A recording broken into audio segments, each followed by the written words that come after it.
Hello and welcome back to our channel where we talk everything Bitcoin. Do not forget to like and subscribe. Also hit that notification button so you are notified when we drop a new video. Today we are looking at Bitcoin, a peer-to-peer electronic cash system. We define an electronic coin as a chain of digital signatures. Each owner transfers the coin to the next by digitally signing a hash of the previous transaction and the public key of the next owner and adding these to the end of the coin. A payee can verify the signatures to verify the chain of ownership. The problem, of course, is the payee can't verify that one of the owners did not double spend the coin.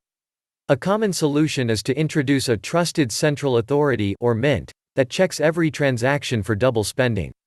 After each transaction, the coin must be returned to the mint to issue a new coin, and only coins issued directly from the mint are trusted not to be double spent. The problem with this solution is that the fate of the entire money system depends on the company running the mint, with every transaction having to go through them, just like a bank. We need a way for the payee to know that the previous owners did not sign any earlier transactions. For our purposes, the earliest transaction is the one that counts, so we don't care about later attempts to double spend. The only way to confirm the absence of a transaction is to be aware of all transactions. In the mint-based model, the mint was aware of all transactions and decided which arrived first. To accomplish this without a trusted party, transactions must be publicly announced, 1. And we need a system for participants to agree on a single history of the order in which they were received. The payee needs proof that at the time of each transaction, the majority of nodes agreed it was the first received. The solution we propose begins with a timestamp server. A timestamp server works by taking a hash of a block of items to be timestamped and widely publishing the hash, such as in a newspaper or Usenet post, 2 to 5. The timestamp proves that the data must have existed at the time, obviously, in order to get into the hash. Each timestamp includes the previous timestamp in its hash, forming a chain, with each additional timestamp reinforcing the ones before it. To implement a distributed timestamp server on a peer-to-peer basis, we will need to use a proof-of-work system similar to Adam Back's Hashcash, 6, rather than newspaper or Usenet posts.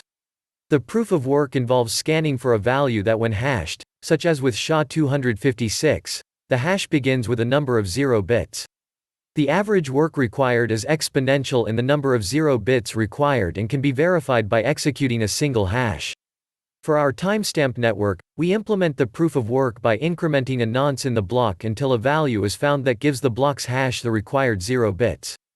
Once the CPU effort has been expended to make it satisfy the proof of work, the block cannot be changed without redoing the work. As later blocks are chained after it, the work to change the block would include redoing all the blocks after it. The proof of work also solves the problem of determining representation in majority decision-making. If the majority were based on one IP address, one vote, it could be subverted by anyone able to allocate many IPs.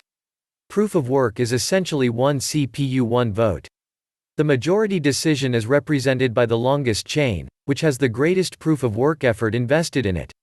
If a majority of CPU power is controlled by honest nodes, the honest chain will grow the fastest and outpace any competing chains.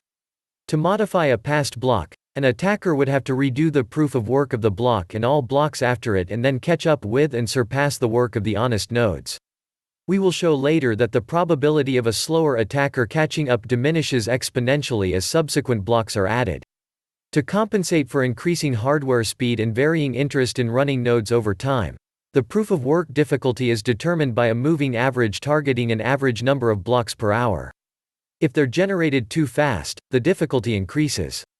Before we come to an end of this video, please do not hesitate to share with others the informative information you found on this video. Also show the YouTube algorithm how much you love our content by hitting the like button. We would also love to see you back, so do subscribe. Thank you and have a good day.